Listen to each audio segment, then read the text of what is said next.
Ay xanım, sən bir hinduşkanı qoltuğa vurub gətirmisən ki, Alçabədi rayonundan.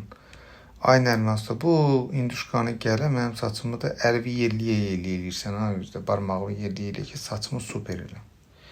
Mən başa düşəmədim bu hinduşkanın içərikliyi qızıldandı, nədəndir, mənim başım çıxmır sənin hinduşkan. Neçədən hesablamısan bu hinduşkanı sənə bəyəm qızıldandı bacı. Bu mənim bu boyda sənət əsərimi bəyəm bir hinduşkalıq işləyir. Ay Allah, vurub gəlirlər, bir əlində qaz gətirir, bir hinduşka gətirir. Yarmarkada ay bacı. Özdə bu dediyin yerlər var idi, oturandan durana kimi saydın. Onun yanında olmuşam, bunun yanında olmuşam. Oralara da hinduşka yonuşdurub aparırdın, yoxsa elə məni kəndçi kimi gördün? Yoxsa sən məni kəndçi kimi gördün, elə əlində hinduşka ilə gəldin ki, elə bu buna layiqdir. De görək ay bacı, biz də bilək.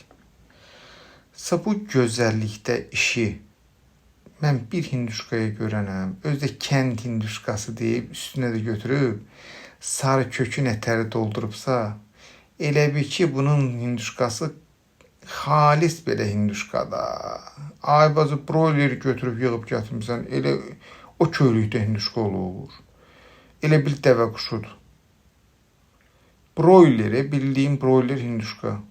Götürüb üstünə də sarı kökü töküb ki, kənd hinduşkasıdır. Təzə